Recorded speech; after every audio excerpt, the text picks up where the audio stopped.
Aloha, dear friends. My name is Xavier, and you are watching Gems of Education. This is a new expansion on the channel that I'm hoping will be able to teach people about the Baha'i Faith, whether you're a new member or someone searching for answers, or even if you're just interested in someone else's point of view.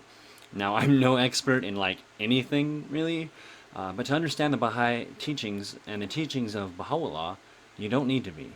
You need only the desire to learn and an open mind. Now, today's topic is Ridvan. So what is Ridvan?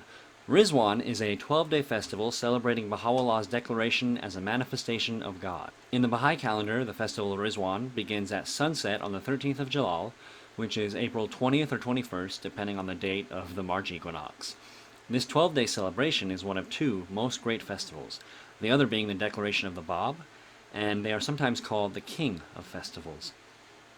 Now, Ridvan, what an interesting word, right? So what does it mean? Ridvan is the Persian word for paradise, and is the name of the Garden of Ridvan outside of Baghdad.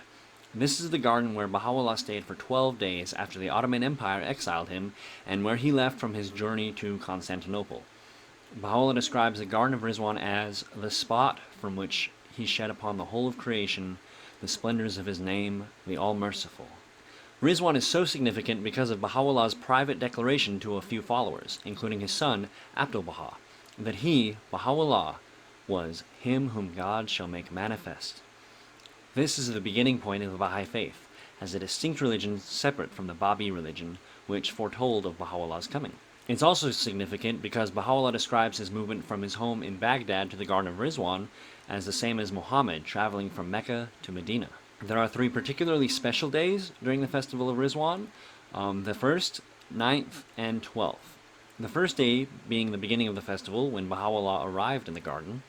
The 9th day is when the rest of Baha'u'llah's family was able to join him in the garden, after flooding from the Tigris River had actually made traveling quite difficult. And the 12th day is that day which Baha'u'llah left the Garden of Ridvan and begun his journey, his exile, to Constantinople.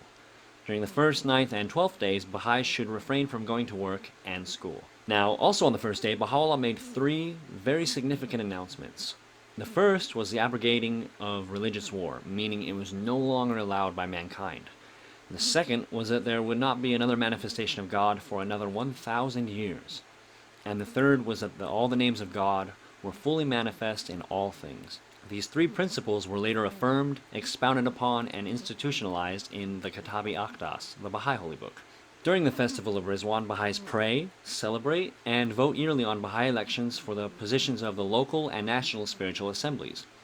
The Universal House of Justice members are actually voted during Ridvan as well, but they are voted every 5 years instead of every single year, like the national and local spiritual assemblies. So that's the basic sum up of the Ridvan festival, and I hope I was able to convey just a modicum of the glory of this most holy celebration, although I can never hope to describe its greatness and the beautiful details in this short video.